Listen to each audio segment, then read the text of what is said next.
ভবানীপুরে আক্রান্ত হিন্দু সন্ন্যাসী। আবার আশ্রম অব্দি এসছে, এসেও রড দেখাচ্ছে, নানা রকম নানা বলছেন, কালকে আসলে কেটে দেবো, তোমাদের কিসের সনাতন, নানা রকম নানা কথা। আমরা হিন্দু হয়ে যদি হিন্দু বুকে না বলতে পারি তাহলে পশ্চিমবাংলা না থাকাই ভালো। চৌঠা মে হিসাব হবে, হুঙ্কার শুভেন্দু অধিকারীর। বিস্তারিত দেখুন। ভবানীপুরের পদ্মপুকুর এলাকার ভোলাগিরিশ নামে আশ্রমে কিছু সাধুসন্ত কালীঘাট ও আশেপাশের এলাকায় সনাতন ধর্মের প্রচার করছিলেন, কিন্তু আজ সেখান থেকে তাদের অসম্মান করে ঘাড় ধাক্কা দিয়ে বের করে দেওয়া হয়। পরে ভবানীপুর বিধানসভা ৭০ নম্বর ওয়ার্ডের কাউন্সিলর অসীম বসু তার দুষ্কৃতী বাহিনী নিয়ে তৃণমূল কংগ্রেসের পতাকা হাতে আশ্রমে উপস্থিত হয়ে গেরুয়াধারী সাধু সন্তদের পোশাকের কলার ধরে হুমকি দেন, ভয় দেখান, মোবাইল কেড়ে নেন এবং চোর অপবাদ দিয়ে আশ্রম থেকে বের করে দেন। আর এই ঘটনার পরেই গর্জে উঠেছেন শুভেন্দু অধিকারী। তিনি সমাজ মাধ্যমে লিখেছেন, বাংলাদেশের তদানীন্তন ইউনূস সরকারের ছায়া যেন ভবানীপুরে দেখা যাচ্ছে। ভবানীপুরে কি সনাতন ধর্মের প্রচার অপরাধ? মাননীয়া, আপনি কি তাহলে তোষণের রাজনীতির স্বার্থে আপনার লেঠেল বাহিনী ব্যবহার করে হিন্দুদের উপর অত্যাচারের মাত্রা আরও বাড়িয়ে দিচ্ছেন? হিন্দু বিরোধী তৃণমূল কংগ্রেস, জেনে রাখুন, এই অত্যাচার আর বেশি দিন চলবে না। প্রতিটি অন্যায়ের হিসাব হবে। সনাতনীদের আত্মসম্মান নিয়ে ছিনিমিনি খেলা বন্ধ করুন। হিন্দু সমাজ আর চুপ করে সহ্য করবে না।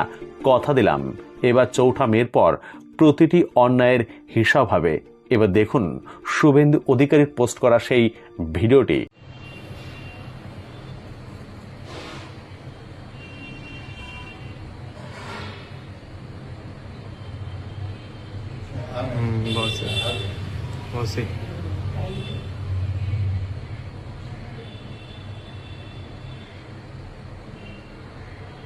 ভয়েসটা উঠবে না। ভয়েস নেই তো স্যার।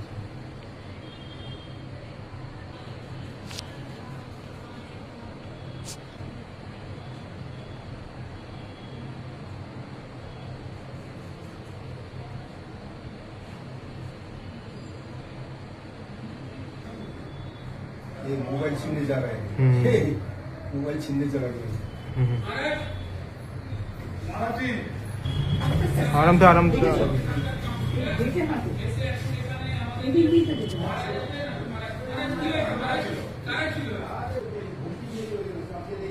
দেখুন এখানে একজন মারা গেছে, একজন সাধু সন্তকে ধমকি দিয়ে গেছে।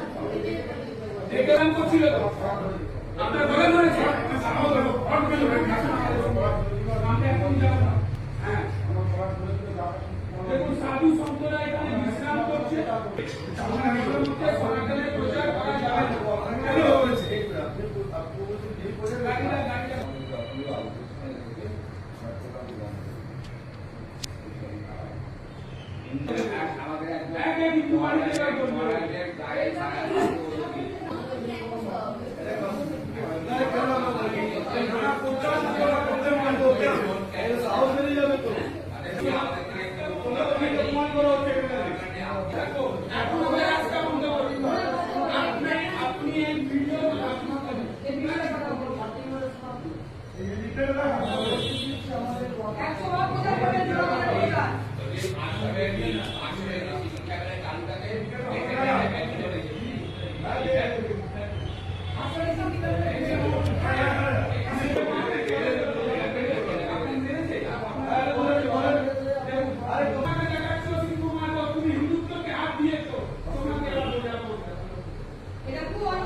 মার্কেও সনাতনী করবো কি বলছো?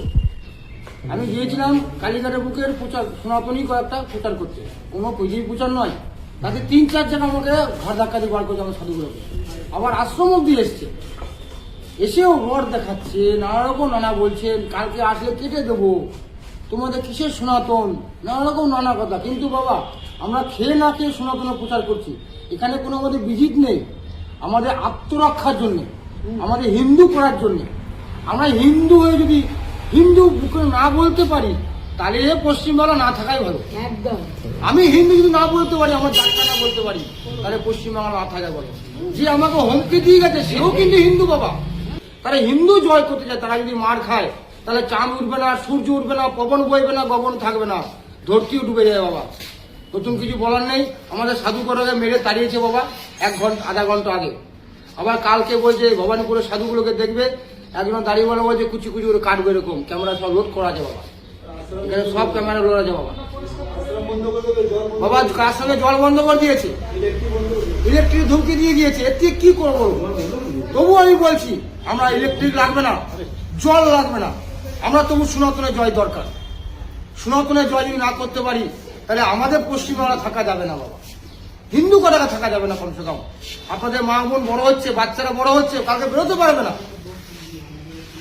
অতএব আপনারাই বিচার করবেন। আপনাদের ঘরে ঘরে যাচ্ছিলাম সনাতনের প্রচার জন্য, আজকে বাধা বিঘ্নের জন্য যেতে পারছি না। আমরা কোনো পার্টি করতে যাইনি, সাধুরা পার্টি করে না, সাধুরা এমনি মৃত। না খেয়ে সকাল থেকে না খেয়ে রয়েছি, প্রচার করতে গিয়ে 3 জায়গায় ধাক্কা পেয়েছি। হর মহাদেব বলছি, বলছি তোরা পার্টি করছি, করেই যাচ্ছি সনাতনের জন্য। আমরা মরেও বলবো জয় শ্রীরাম, বেঁচেও বলবো জয় শ্রীরাম। এবার ওরা যদি অন্য কিছু রং নেয় সেটা আমাদের দোষ নয়, সেটা তাদের দোষ।